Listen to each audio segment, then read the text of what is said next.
Eye drop complete.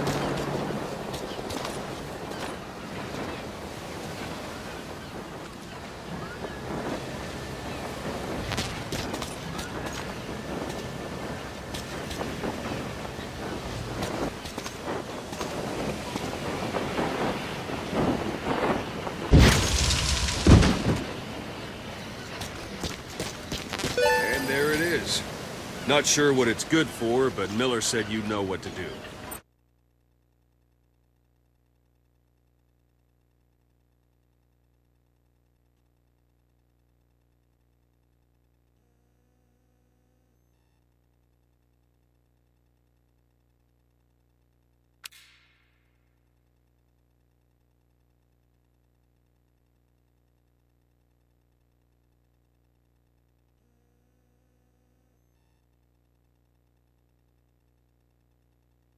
Try it out. One last thing. The staff members you extracted were all placed on the R&D team, but that was Miller's decision. If you think they belong somewhere else, you're free to move them around. Well, that about does it. Mission info You won't make has any been GMP updated. or find recruits hanging around here. Board the chopper when you're ready for a mission. Open your iDroid and select a landing zone to tell it where to pick you up. Or if you're still in the mood for knocking guys on their asses, you can stay around here a while, give the men some practice. Just come pay me a visit.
Boss, let's practice your CQC. Begin by grabbing.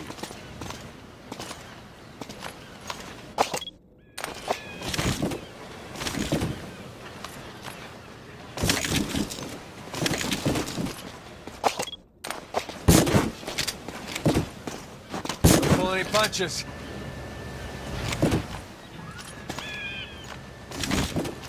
Don't pull any punches.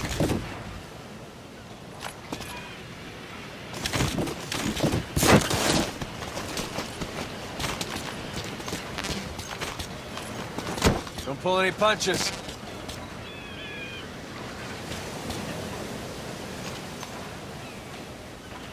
Once you've grabbed someone, you're free to do as you like. Interrogate him, knock him out, kill him. Scratch that last one for now. Go ahead and knock him out. This isn't like you, Snake. Try it one more time. Go ahead and knock him out. What's the matter? Give it another try. Go ahead and knock him out.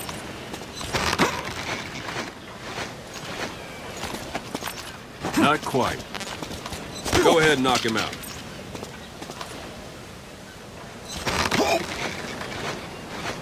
Good. Extract the staff member.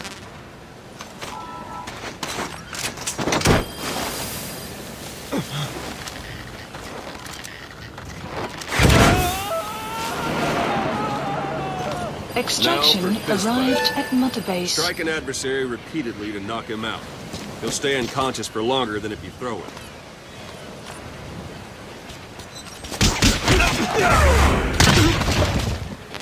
Go on and extract him.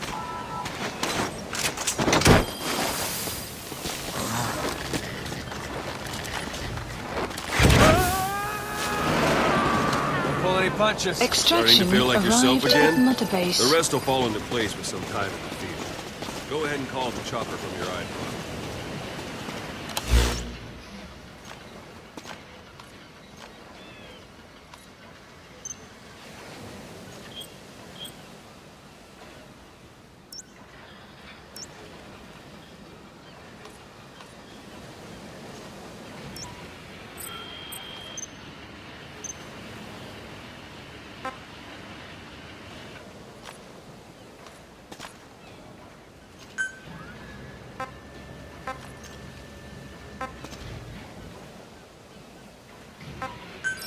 Please select a landing zone. Landing zone This is confirmed. B-Quad. Arriving shortly at LZ.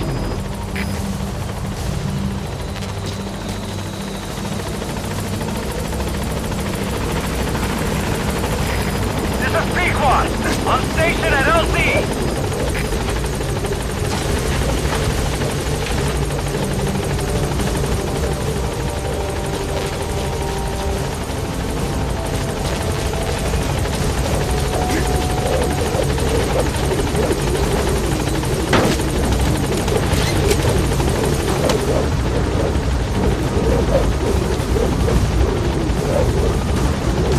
Gaining altitude.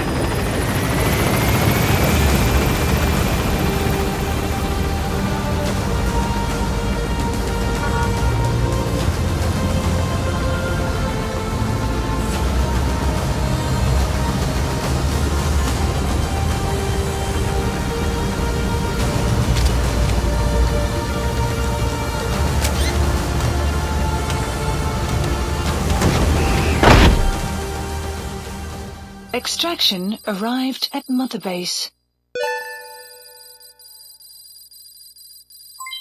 Development project has been added.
Mission list updated. Boss, I know you haven't been back long, but I prepared a list of missions for you. Open your iDroid.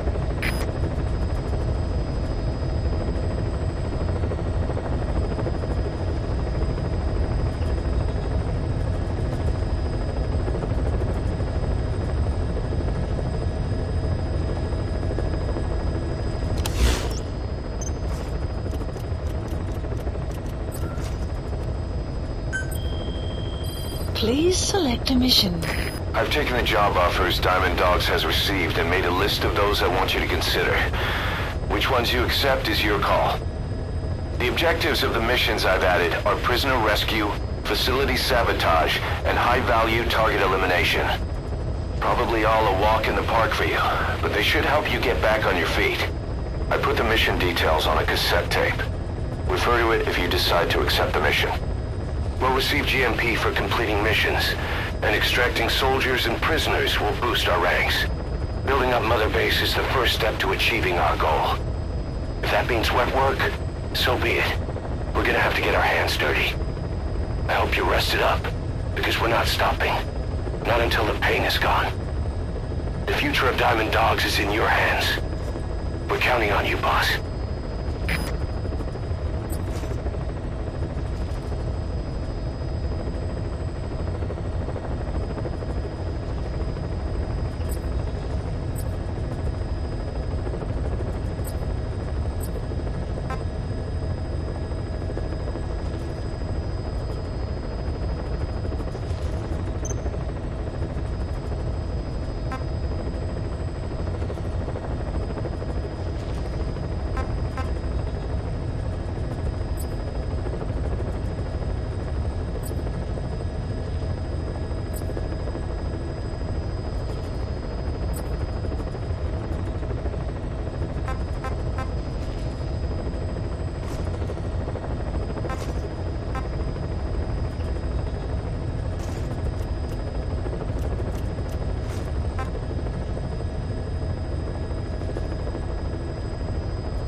Please select a mission.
You were hospitalized in Dikelia, a British sovereign base area on Cyprus.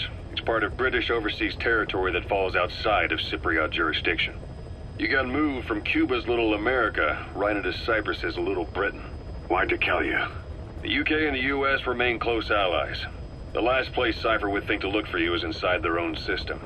That's what kept you safe in British military hospital for 9 years. The safest place from a whale is inside its own.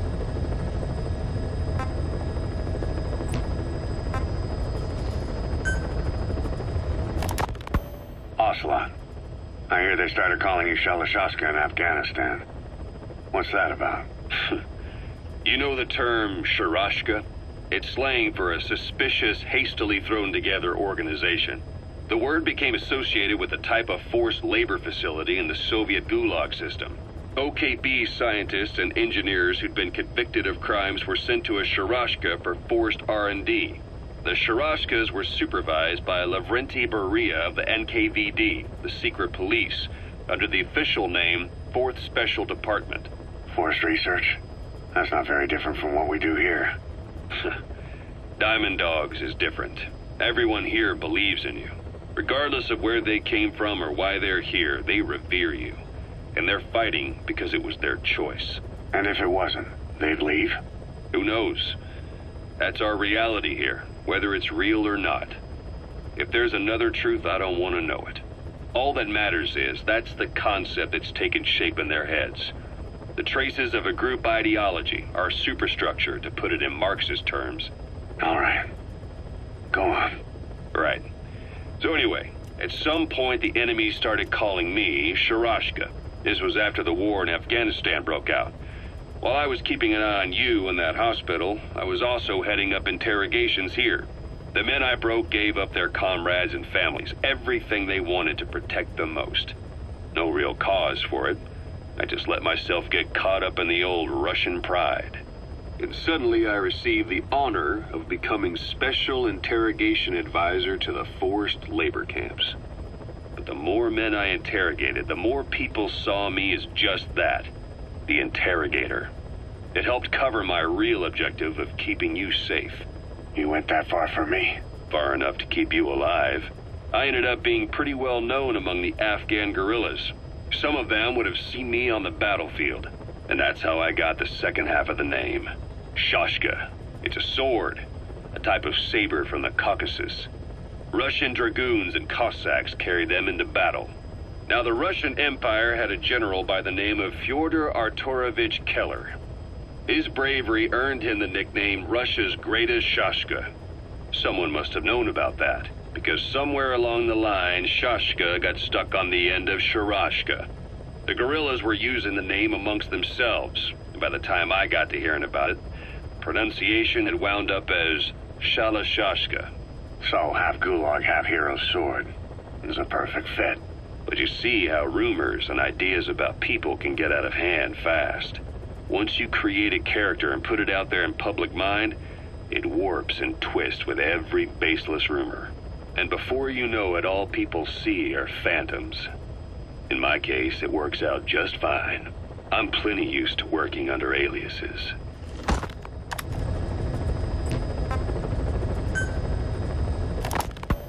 So SALT II still hasn't gone into effect?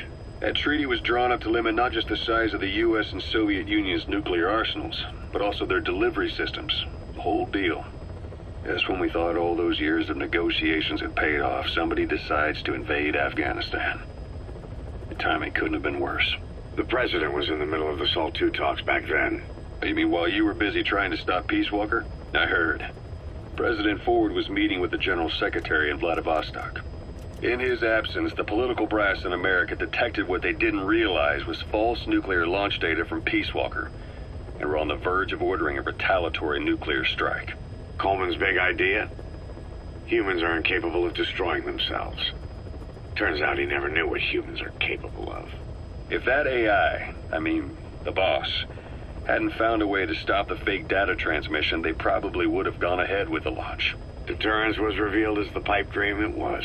All thanks to you. And her. The U.S.-Soviet talks looked set to fall through. What happened in Nicaragua no doubt helped trigger a change of heart. But in the end, The time's define the politics. When you've grabbed their tail, they turn and bite your hand. I first met you 20 years ago now. The place was Selenouyarsk in the Soviet Union. We were enemies. I was with the GRU. You were still fighting for America. 1964. Operation Snake Eater. Its objective? The assassination of the legendary soldier known as the Boss. When you returned home successful, they awarded you the title Big Boss. Your CO, Zero, sought to carry on the Boss's will by covertly establishing his own organization. You knew the original members from Operation Snake Eater. From America, there was David O., whereas he was to you, Major Zero. Donald Anderson, a.k.a. Sigint, Dr. Clark, who went by paramedic during the operation, and the fourth, you. From China, there was Eva, and me, Ocelot, from the Soviet Union. 6 in total. To us, government notions of friend and foe were meaningless. As were East and West, we joined forces by our will alone. Our objective was to fulfill the Boss's dying wish, to make the world one. And to do it, Zero used the Philosopher's Legacy, the secret war fund you obtained during Operation Snake Eater. This organization would go on to become Cypher. I, on the other hand, was left with the problem. You only recovered half of the legacy. I had to locate the other half myself. When I found the funds, I passed them on to Zero, just as you wanted. I still trusted him in those days. We thought what he was doing was the Boss's will, until he started that one project. Les enfants terribles, Zero called it. You parted ways, as did Eva, leaving only Anderson and Clark still with him. I maintained limited contact, although truth be told, we were just keeping tabs on one another. The reason was always you. After you returned to the Army and created Foxhound, you left America. For a time, even I'd lost track of you. I'd imagine Zero did too. You always were the best when it came to hide and seek. Zero created Cypher, an information network to tap into every corner of the globe. Woven together, Cypher's arteries make the world just one big organism.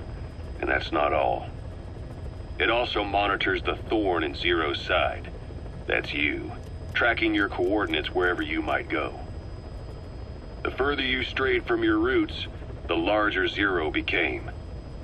It's as if he was trying to close the gap between you. But before long, he disappeared from public life. Only a few people had direct contact with him. For a time, I was one of them. Then a year after you fell into your coma, he slipped out of sight entirely. Since then, nothing. No photos, no recordings, not even a reliable rumor as to his whereabouts. I tried every method I could think of, but Zero was gone. Freed of his control, his creation, his power continued to grow. Cypher is a great beast, and Zero was its spine. But even without him, it's endured, evolved. But now its body is rotting, riddled with parasites. Parasites like the ones who attacked you 9 years ago in the Caribbean, and then at the hospital. Cypher's Black Ops Unit, XOF. They learned where you were, and came to wipe the slate clean.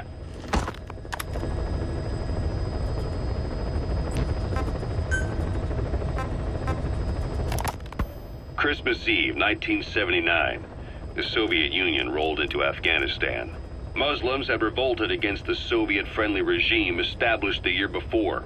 The DRA forces could no longer contain it themselves, so the Soviets went in to intervene. The Afghan government was powerless and fraught with infighting. They lost the hearts and minds of the people, and that alarmed the Soviet leadership. With the Islamic Revolution happening in Iran, the Soviets felt they had to act fast or risk the spread of Islamic revivalism. A superpower, sending a motorized rifle division against men on horseback with antique rifles. Everyone thought it'd be over in an instant. Only it wasn't.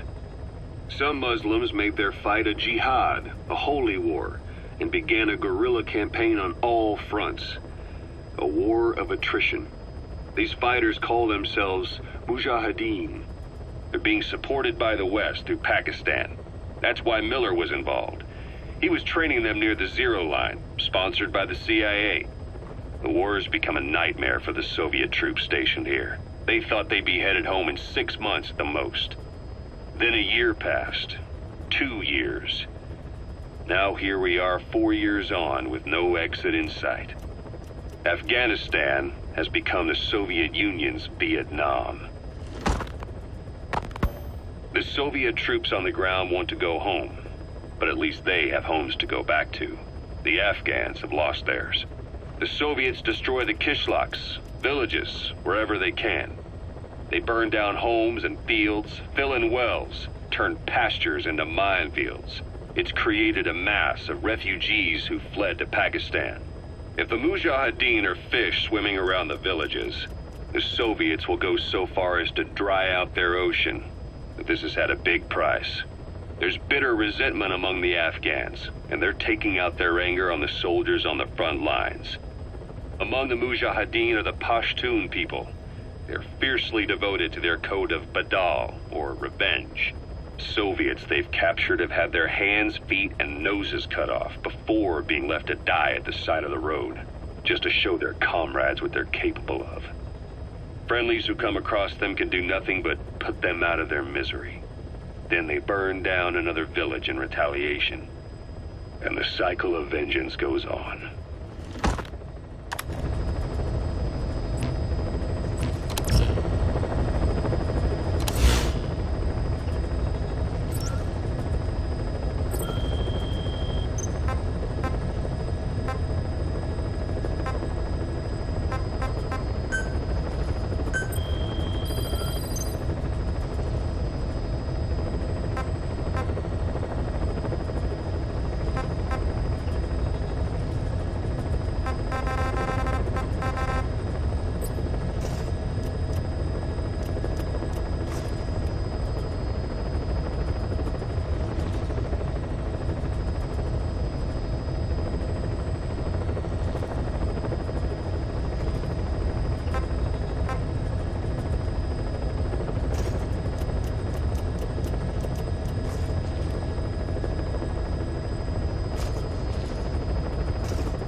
Please specify a project.